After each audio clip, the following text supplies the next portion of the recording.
اب میں آپ کو ذرا اس جو انسانوں میں سے انسان دشمنی کا جن کا سب سے بڑا رول ہے، میں ان کی 2000 سالہ تاریخ کا آپ کے سامنے نقشہ رکھنا چاہتا ہوں۔ ان 1400 سال کا تو میں نے صرف 4 آپ کو پوائنٹس بتائے۔ موسیٰ سے عیسیٰ تک 1400 برس علیہ الصلوۃ والسلام، 2 مرتبہ عروج، 2 مرتبہ زوال، اشیریوں کے ہاتھوں پٹوائی، بابلیوں کے ہاتھوں پٹانا، گریکس کے ہاتھوں مرمت، رومنز کے ہاتھوں مرمت۔ یہ جو 2000 سال ہیں، کیونکہ اب تو ظاہر بات ہے 21ویں صدی شروع ہو گئی، 20 صدیاں حضرت مسیح کو پوری ہو گئی۔ پہلی بات نوٹ کیجئے، حضرت مسیح کی پیدائش ہے سن 1 قبل مسیح۔ یہ نقطہ آپ نے کبھی سنا ہے یا نہیں؟ جب ملینیم کا سلسلہ شروع ہوا تھا پچھلے سال، تو میں نے بیان کر دیا تھا کہ ایک عجیب حساب کے اندر انہوں نے غلطی کی ہوئی ہے۔ حضرت مسیح کی پیدائش ہوئی 25 دسمبر کو، سن انہوں نے شروع کر دیا، جو اس کے بعد جنوری آئی تو پہلا سال شروع ہو گیا۔ اگر جنوری سے پہلا سال شروع ہوا تو یہ 6 دن جو ہے تو اس کے پچھلے سال میں تھے، لہذا کہا جائے گا کہ Jesus Christ was born 1 year before Christ, BC۔ تو 1 قبل مسیح میں حضرت مسیح کی پیدائش ہوئی۔ یہ آخری اسرائیلی نبی اور رسول۔ یہودی علماء کی مخالفت، دشمنی، سولی پر چڑھوا دینا میں بیان کر چکا ہوں۔ سن 33 عیسوی میں، جبکہ حضرت مسیح کی عمر 33 برس تھی، اللہ تعالیٰ نے انہیں زندہ آسمان پر اٹھا لیا، لیکن یہودیوں نے اپنے خیال کے مطابق انہیں سولی پر چڑھوا دیا، ان کی موت واقع ہو گئی۔ اگرچہ اس کے بعد یہ اختلاف ہے ان میں، یہودی کہتے ہیں وہ سولی پر چڑھ گیا، ختم ہوا، مر گیا۔ عیسائی کہتے ہیں نہیں، انتقال ہوا ہے مسیح کا صلیب پر، لیکن پھر وہ دوبارہ زندہ ہو گئے ہیں۔ ان کی لاش ایک غار میں رکھ دی گئی تھی، وہاں ریزریکشن ہو گیا، ان کا باعث بعد الموت وہی ہو گیا، اور پھر انہیں اللہ نے زندہ آسمان پر اٹھا دیا۔ تو ہمارے اور عیسائیوں کے درمیان نوٹ کر لیجئے، یہ چیز مشترک ہے کہ حضرت مسیح آسمان پر زندہ اٹھائے گئے۔ فرق کیا ہے؟ وہ سمجھتے ہیں کہ سولی دیے گئے، سولی پر مرے، پھر زندہ ہوئے، پھر گئے۔ ہم سمجھتے ہیں کہ نہیں، وما صلبوہ وما قتلوہ، انہوں نے نہ صلیب دے سکے انہیں اور نہ انہیں قتل کر سکے، بل رفع اللہ الیہ، اللہ نے اٹھا لیا۔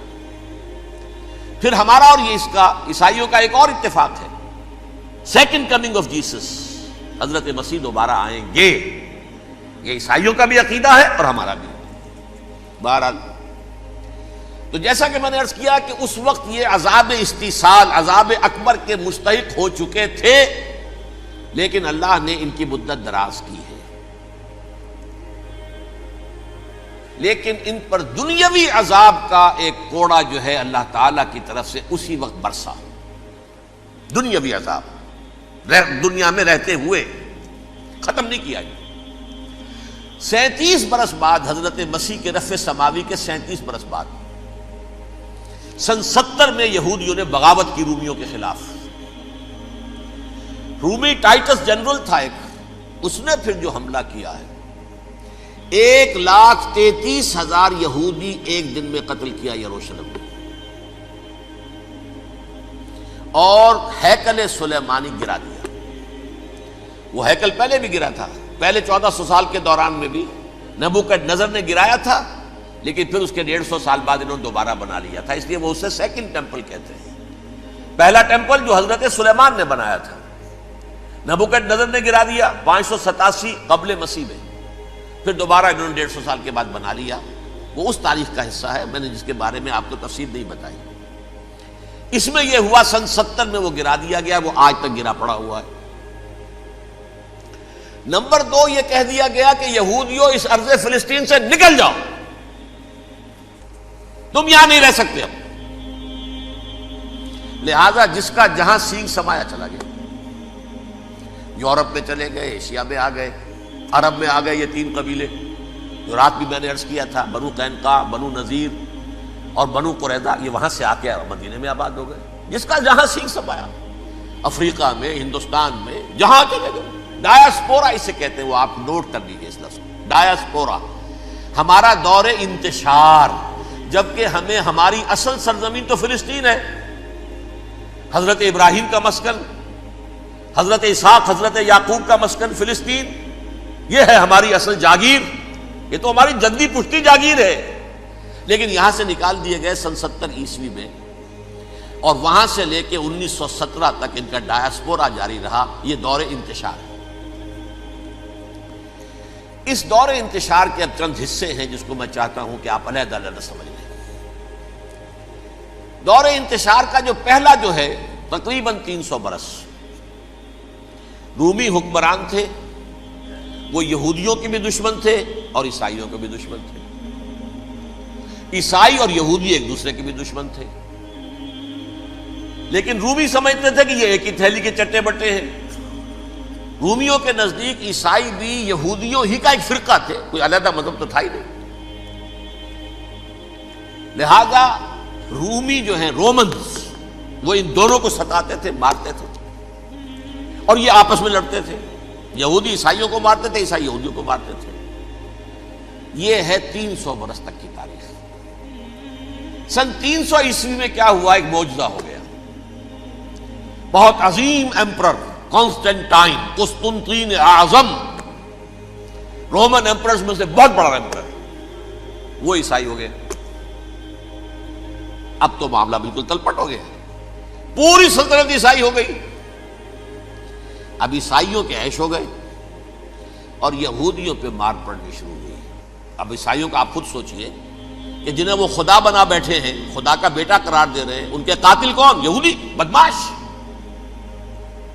لہذا ان کی وہ پٹائی شروع ہوئی ہے یورپ میں، پوری رومن امپائر میں انہیں ذلیل کیا گیا، شہروں میں آمد بند، علیحدہ رہو، گھیٹوز کے اندر رہو۔ یہودی کا نام جو ہے وہ گالی بن گیا، جیسے آج بھی یہودی گالی کہتے ہیں، جیسے خنزیر کا لفظ، آخر وہ بھی اللہ کی مخلوق ہے، لیکن آپ کو معلوم ہے کوئی شخص زبان پر نام نہیں لانا چاہتا خنزیر کا، سور کا، ہے تو مخلوق، وہ بھی ایک حیوان ہے۔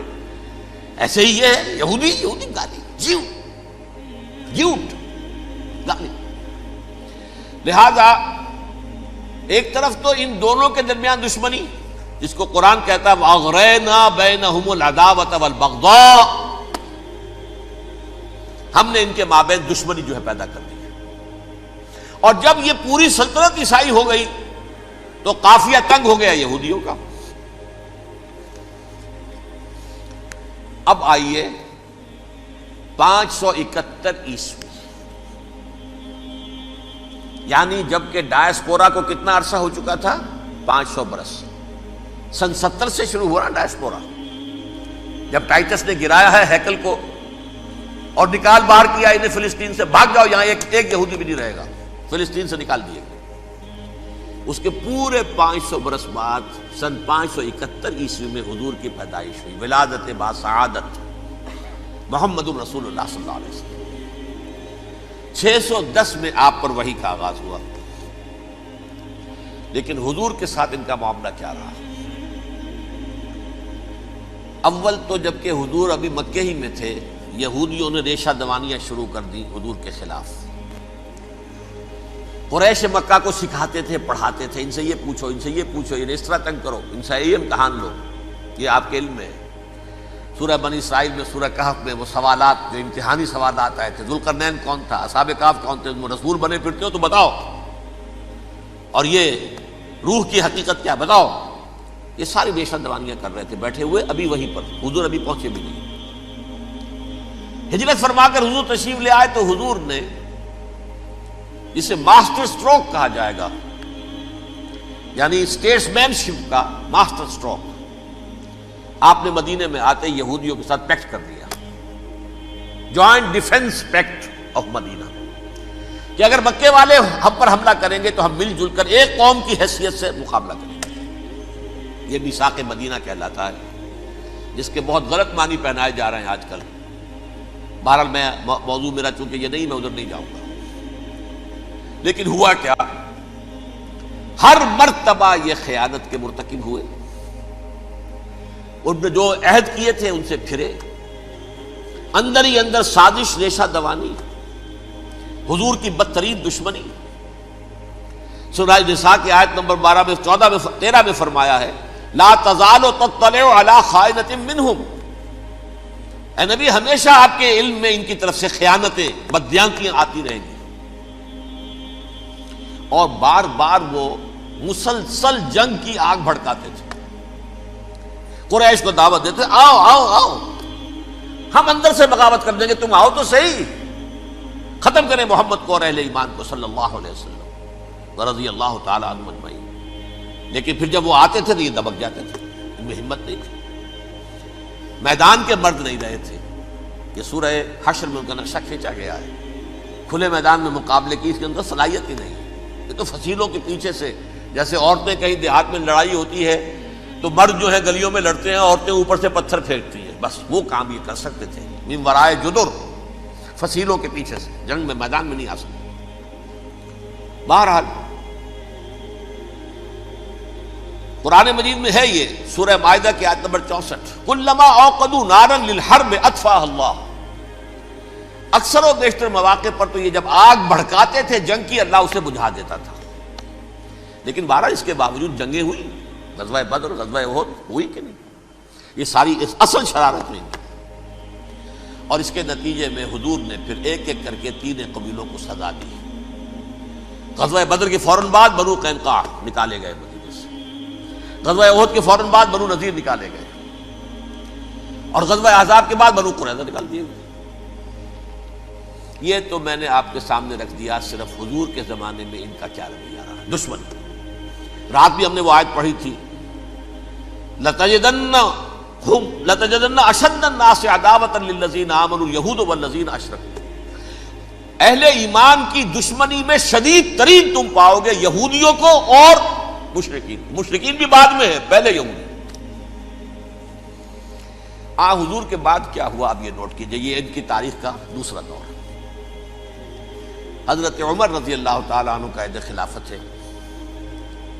بیت المقدس کا محاصرہ کیا گیا، فصیل بڑی اونچی، شہر اندر سے سیلف سفیشینٹ، حملے کا راستہ کوئی نہیں.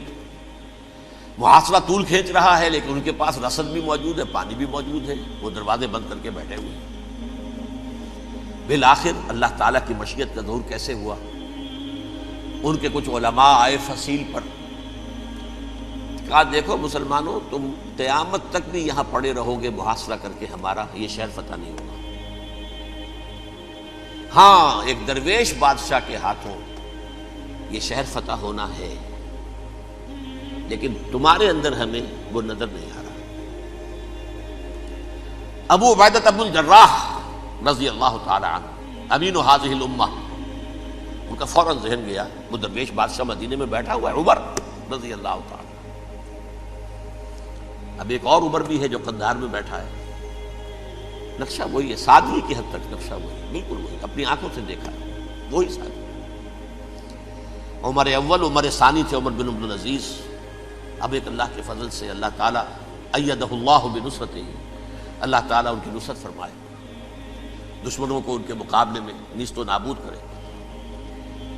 انہوں نے ریکویسٹ بھیج دی کہ حضور تشریف لائیے، یہ شہر فتح ہو جائے گا. وہ ہے سفر تاریخی، اتنا طویل سفر، تقریباً 700 میل، ایک اونٹ، ایک خادم، ایک منزل پہ امیر المومنین اوپر بیٹھے، خادم آگے چل رہا ہے، اگلی منزل پہ خادم اوپر بیٹھا ہے، امیر المومنین آگے جا رہے ہیں. اور جب پہنچے ہیں تو وہ باری تھی خادم کی. انہوں نے ہاتھ جوڑ دیا، حضور خدا کے لیے تم کیا کہیں گے لوگ، وہ میرا برا حال کر دیں گے، تمہیں شرم نہیں آئی؟ امیر المومنین پیدل آگے چل رہے ہیں نکیل پکڑ کر، اور تم بیٹھے ہو اوپر براجمان ہو. حضرت عمر فرمایا الدور دورک، نہیں باری تمہاری ہے، بیٹھ. اس حال میں پہنچے ہیں. اور پھر یہ کہ ابو عبیدہ بن الجراح آئے ہیں، استقبال کیا ہے تو دیکھا ہے اس حال میں چلے آ رہے ہیں. عمر نکیل پکڑے ہوئے چلے آ رہے ہیں، اور کہتے ہیں کہ کہیں کیچڑ ویچڑ تھا، جوتے خراب ہو گئے تھے، وہ بھی اتار کے ہاتھ میں پکڑے ہوئے، کپڑے تو تھے ہی پھٹے ہوئے. انہوں نے کہا بھی حضرت ابو عبیدہ نے، دیکھیے یہ بڑا متمدن ملک ہے، بڑا مہذب علاقہ ہے یہ، آپ ذرا حلیہ اپنا درست فرما لیں تب جا کے پیش ہم آپ کو کریں گے. آپ نے فرمایا نحن قوم اعزنا اللہ بالاسلام، ہم وہ قوم ہیں جنہیں اللہ نے عزت دی ہے اسلام کے ذریعے سے، کپڑوں کے ذریعے سے نہیں، دولت کے ذریعے سے نہیں۔ اسی حال میں گئے ہیں، اوپر سے انہوں نے کھڑے ہو کر نشانیاں دیکھی ہیں، اپنی کتابیں کھولی، ہاں یہ وہی ہے، اچھا لو جی سرنڈر، شہر تمہارے ہاتھ میں۔ خون کا ایک قطرہ نہیں بہا اور بیت المقدس فتح ہو گیا۔ لیکن اس وقت حضرت عمر نے ایک نرمی یہ کی کہ یہودیوں کے لیے بھی اسے اوپن سٹی قرار دے دیا۔ یہ احسان عظیم حضرت عمر کا، اس سے پہلے یہودی آ ہی نہیں سکتا تھا، داخل ہی نہیں ہو سکتا تھا، وہاں وہ آ کر وزٹ نہیں کر سکتا تھا، زیارت نہیں کر سکتا تھا اپنے مقدس مقامات کی۔ حضرت عمر نے یوں سمجھیے کہ تقریباً 550 برس کے بعد ان کے لیے راستہ کھولا ہے کہ ہاں تم آ سکتے ہو، زیارت کر سکتے ہو۔ لیکن یہ عیسائیوں نے لکھوایا معاہدے کے اندر، انہیں یہاں آپ آباد ہونے کی اجازت نہیں دیں گے، لیکن کم وزٹ دی پلیسز، دیکھیں زیارتیں کریں اور جائیں۔ یہ معاہدہ حضرت عمر کا ہے رضی اللہ تعالیٰ، جو پھر خلافت راشدہ کے بعد بنو امیہ نے بھی اس کو آنر کیا، بنو عباس نے کیا۔ پھر جو ہمارے یہ ترکوں میں اندر خلافت آئی تو ترک خلفاء نے بھی اس معاہدے کی پوری پابندی کی۔ فلسطین میں آ سکتے ہیں یہودی صرف زائرین کی حیثیت سے، وہاں آباد نہیں ہو سکتے۔ اب آئیے اگلا دور آیا حضرت عثمان کا دور خلافت۔ یہ ہے وہ وقت کہ اب یہود نے امت مسلمہ کی پیٹھ میں چھرا گھونپا۔ وہ کیسے؟ ایک یہودی عبداللہ ابن سبا اسلام کا لبادہ اوڑھ کر آ گیا، معاشرے کا جائزہ لے لیا، ان میں بنو ہاشم اور بنو امیہ میں جو پرانی کشاکش تھی اس کے کچھ نہ کچھ جراثیم باقی ہیں، اگر ان کو ذرا بھڑکا دے تو مسلمانوں میں انتشار پیدا ہو جائے۔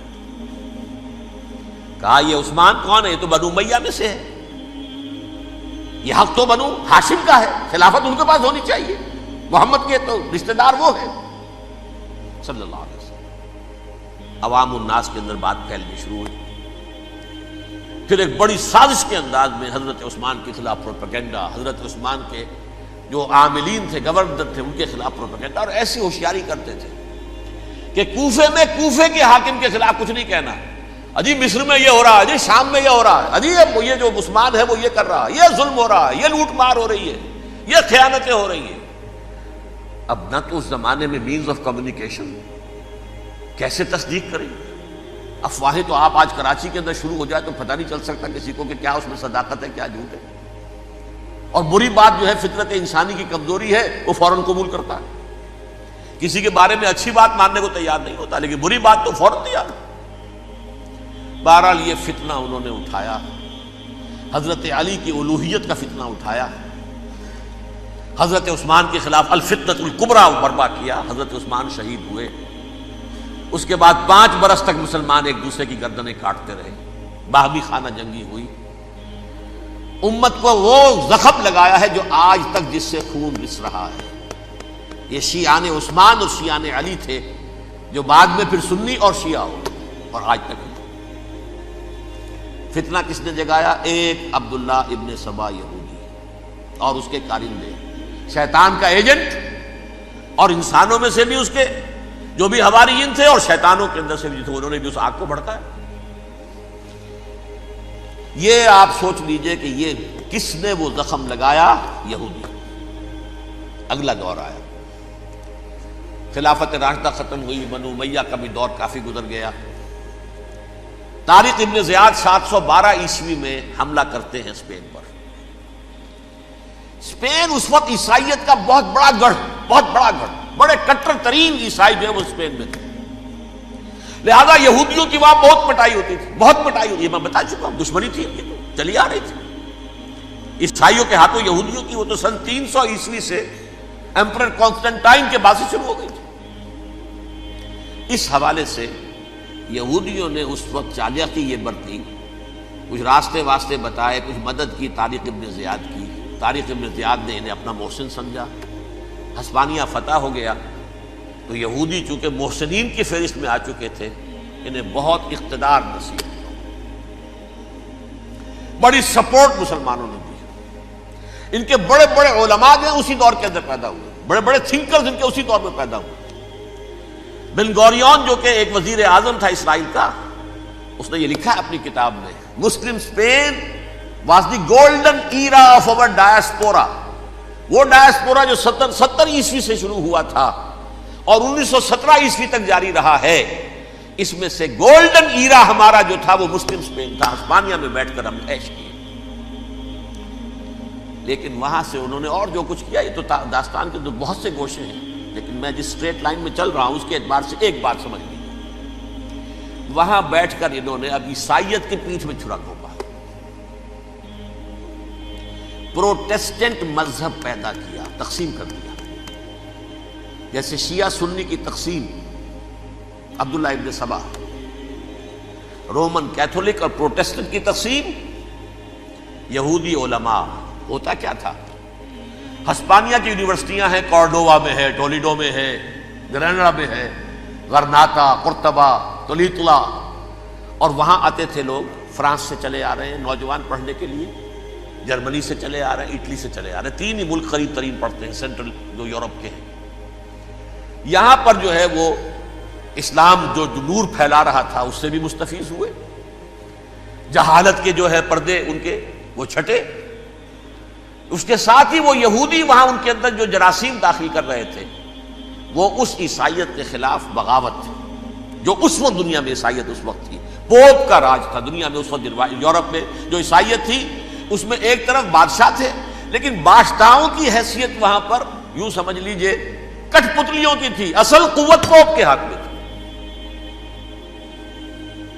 اور پوپ کو انہوں نے جیسے قرآن نے کہا اتخذوا احبارهم ورهبانهم اربابا من دون اللہ، کیونکہ سینٹ پال نے شریعت موسوی ساقط کر دی تھی تو اب شریعت تھی ہی نہیں، پوپ کو اختیار تھا جس چیز کو چاہے حلال قرار دے دے، جس چیز کو چاہے حرام قرار دے دے۔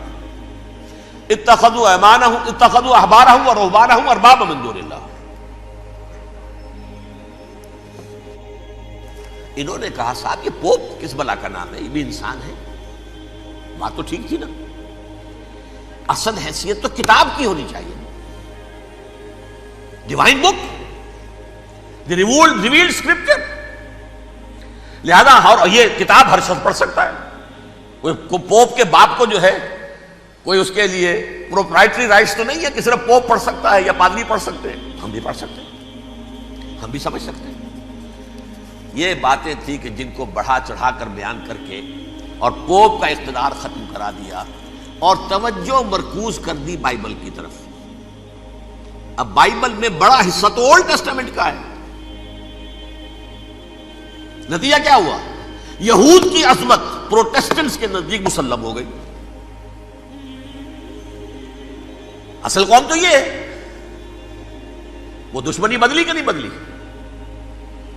موسیٰ کے امتی یہ ہے، تورات موسیٰ کو دی گئی، ابراہیم کی نسل یہ ہے، لہذا وہ جو دشمنی تھی، جو عداوت تھی کہ ہمارے خدا کو سوری چڑھانے والے ہیں یہ بدماش، اس کا ازالہ ہوا اس پروٹیسٹنٹ مذہب کے نتیجے میں۔ یہ میں اب آپ کو بتاتا ہوں کہ ایک نتیجہ وہ نکلا ہے جسے برٹرنڈ رسل نے بیان کیا ہے، اس کی کتاب ہے ان پریز آف آئیڈلنس، صفحہ 108۔ وہ لکھتا ہے the Christians retaining the Judaic belief in special revelation added to it the Roman desire for worldwide domination and the Greek taste for metaphysical subtleties. The combination produce the most fiercely persecuting religion that the world has yet نون۔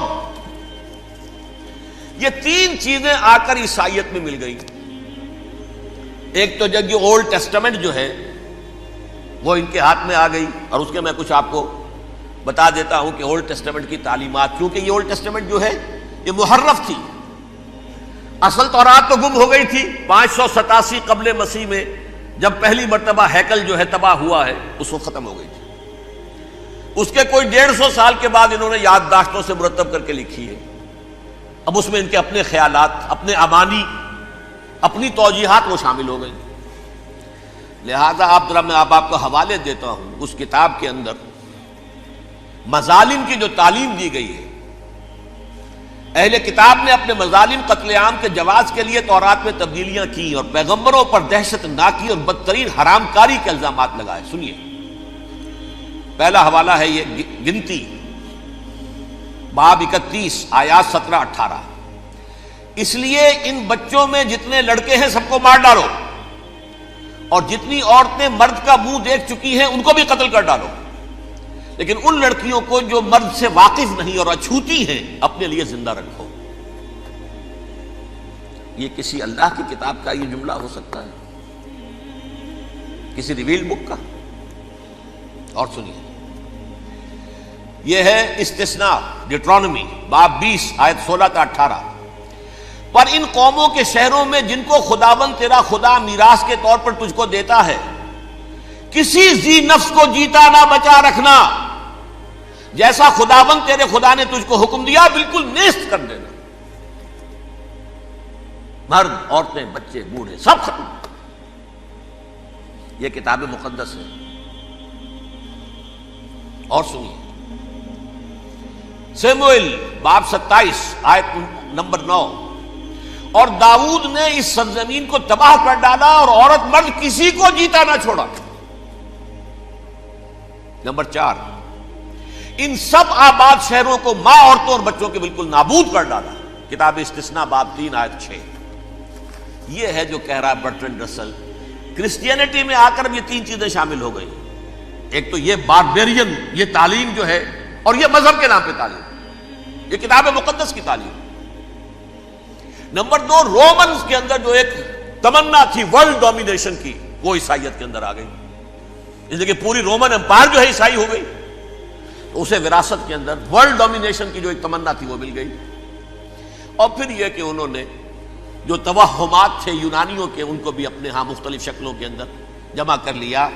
ان 3 چیزوں کا the combination produced the most fiercely persecuting religion that the world has yet known. اس کے نتیجے میں دنیا میں تاریخ انسانیت کے اندر جو بدترین خوخار ترین مذہب ہو سکتا ہے وہ شکل عیسائیت نے اختیار کی. اور اس کا مظہر عتم کیا تھا؟ نوٹ کیجیے، صلیبی جنگیں. ایک بات ٹائم ٹیبل کے اعتبار سے نوٹ کر لیجئے گا. فرسٹ ملینیم ختم ہوا، سیکنڈ شروع ہوا. ان کے 1000 سال ختم ہوئے تو 11ویں صدی میں سیکنڈ ملینیم شروع ہوا، تو پہلی صلیبی جنگیں ہوئی. لاکھوں مسلمان قتل کیے. صرف یروشلم کے اندر اتنا خون بہایا ہے کہ خود ان کے ہسٹورینز لکھتے ہیں کہ جب ان صلیبیوں نے جب گھوڑوں کے ساتھ وہ چل رہے تھے گلیوں میں، تو ان کے گھوڑوں کے گھٹنوں تک خون کی ندی بہ رہی تھی. جہاں سے گزرے ختم کرتے چلے گئے، آبادیاں کی آبادیاں ختم کر. اگرچہ اس کروسیڈ میں گیہوں کے ساتھ گھن بھی پیسا، یہودی بھی بہت مارے گئے. یہ فرانس سے، جرمنی سے جب یہ کروسیڈرز آ رہے تھے، 3000 میل کا سفر طے کر کے آئے تھے. سوچئے تو صحیح. اربن ثانی پوپ جو تھا، آگ لگا دی تھی اس نے پورے یورپ کے اندر. شرم سے ڈوب مرو، تمہارے مقدس علاقے مسلمانوں کے ہاتھ میں. انفیڈلز، یہ کافر، یہ مرتد، یہ ملحد. مسیح جہاں پیدا ہوا، مسیح کو جہاں سولی دی گئی، وہ کہاں ہے؟ ان کے ہاتھ میں. وہ آگ لگائی ہے، 3000 میل کا فاصلہ طے کر کے یہ قومیں آئی ہیں، اور جو تباہی مچائی ہے. تاریخ انسانی میں ایسی بربریت کی کوئی مثال. اور یہ ان کے اپنے ہسٹورینز لکھتے ہیں. شرم کے مارے ایسے محسوس ہوتا ہے جیسے ان کی گردنیں جھکی جا رہی ہیں.